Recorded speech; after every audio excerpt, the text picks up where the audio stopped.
Hello everyone, Assalamu alaikum. I am Anaf Hassan. In this session, we're going to discuss some beginner level practice problems on arrays. Suppose you're being asked to reverse an array. So initially, you were given this particular array of length 5. Okay, there are 5 slots and the values are 10, 20, 30, 40, 50. You need to manipulate the values of the array so that the resulting array has the values in the reverse order. So it will have the values of 50, 40, 30, 20, 10 in this order. So here we can see the basic template of our code. We have a class named arrays, and inside the class is a main method. In the main method, I have declared and initialized an array named source with values 10, 20, 30, 40, 50. After this line, an array will be created of length 5 because there are 5 values. And let's assume that this array is under the reference Uttara, and this reference is stored in the variable source. So after we're done with the code, I want source to hold values. I want source to hold these values in the reverse order. So it should have the values 50, 40, 30, 20, 10 in this order. Now before we start writing our code, I need you guys to come up with the algorithm. Algorithm is basically the steps to solving your problem. Never ever start writing your code without working out the steps. So this problem can be done in several ways. I'm going to show you one way, and this is called an out of place approach. Why this term? Why are we using the term out of place? You will get to know shortly down the lecture. Alright, so out of place means I will do the reversing in an array that is outside this array. This means I need to create another array of the same length, and what I'll do is I'll copy the values in the reverse order, meaning the first value will be copied to the last index of this new array, and then this value will be copied over here. So the first value will be copied in the last index. The second value will be copied in the second last index, so on and so forth.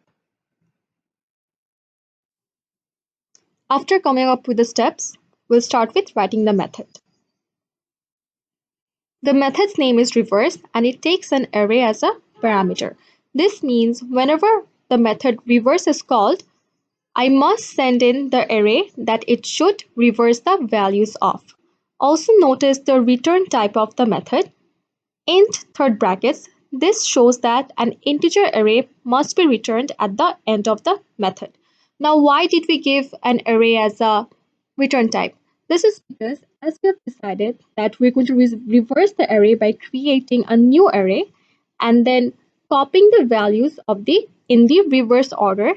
So since the reverse values are going to be in a different array, we must return the reversed array at the end of our method. And this method should be invoked inside the main method. If you notice, we have sent the source as a parameter because I want the array under the variable source to be reversed. So currently source has the reference Uttara. So when I'm calling reverse, I'm passing the reference Uttara as a parameter. So when this method is going to be invoked, the variable s will have Uttara stored. So s will also point at the array Uttara. Next, let's see what we should write inside the reverse method. First, we will create a new array of the same length as s. So over here, I have created a new array named dest as in destination, and this array is of the same length as the array Uttara because it says s.length. S points at Uttara, so Uttara's length is 5. So over here, I have created a new array of length 5. So after this line, since I see the new keyword, what's going to happen is inside our computer, a memory free location is going to be searched for where we can store 5 values. So let's say the reference is Gulshan, and in Gulshan I do have 5 slots where I can store a value. So under Gulshan, a new array is going to be created and initialized to 0 because I haven't put any values yet. And Gulshan will be stored in the variable named dest, which is basically destination. Okay, so over here I have created a new array in Gulshan, and the Gulshan reference is stored in destination. My next approach will be to copy the values which is in Uttara. I have to copy these values in Gulshan in the reverse order. After creating the array, now I will copy the values accordingly. That is, the first value in Uttara will be copied to the last index of the array in Gulshan. And for this, we will maintain two different variables. The variable I will be used to iterate the array in Uttara, and the reference Uttara is stored in S. So I will be used to iterate the array in S. And the variable J will be used to iterate the array in Gulshan, which is stored in the variable dest. So first I will copy the value 10, that is in the ith index, which is at 0, to the index 4 of Gulshan. So 10 will be copied over here. And in the next iteration, the variable I has to increase and J has to decrease. So this tells us that we need to write a for loop that will control the variable I and J. Now the common mistake students do is when they see that two variables need to be maintained, they either write two different for loops or they end up writing a nested for loop. Now that is wrong because the variable I and j need to be controlled together. So one for loop should do it. So in this for loop, see that I have initialized both I and j separated by a comma. So I has been initialized to 0 and j has been initialized to dest dot length minus 1. So dest means the array in Gaussian. So dest dot length is 5. 5 minus 1 is 4. So j has been initialized to 4. I will come back to this condition a bit later. And in the increment decrement part, after each iteration, I will increment by 1 and j will decrement by 1.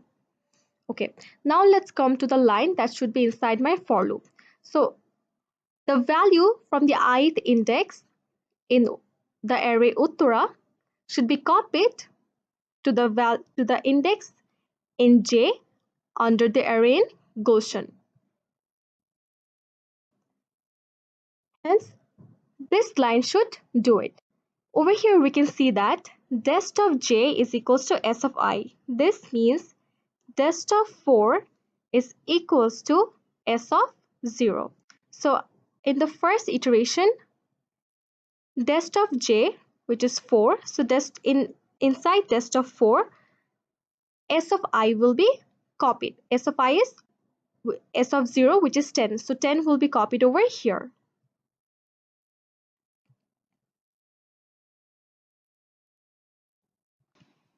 And in the next iteration, I will become 1 and j will be decremented to 3. So the value 20 will be copied over here. Next, I will increment to 2 and j will decrement to 2. So 30 will be stored over here. Then I will become 3 and j will become 1. Next, I will become 4 and j will become 0. Incrementing I any further will give me an array index out of bound exception. Hence, the last value of I should be 4. That's why I have kept this as a condition in my loop that I should be less than s dot length.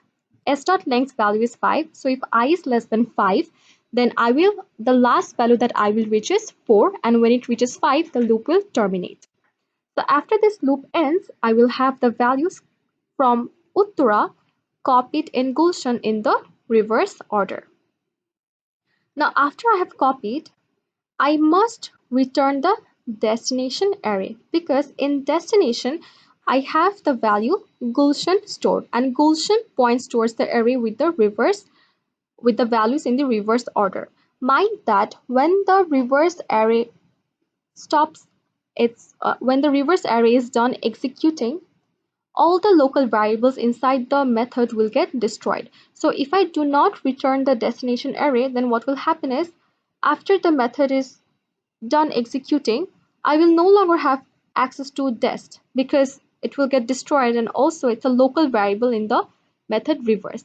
Hence, if I want source to point at Gulshan, then I need to return the value. So when I return destination, I'm actually returning the reference Gulshan. So after this method is done being executed, Gulshan will be returned where?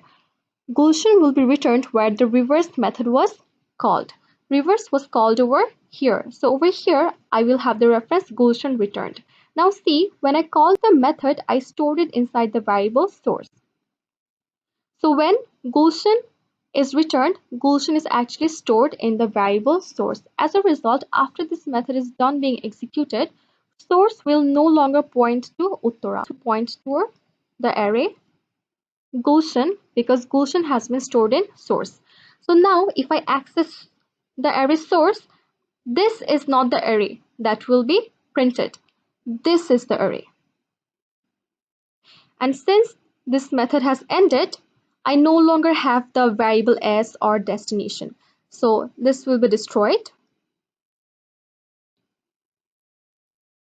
And I will also no longer have the variable s.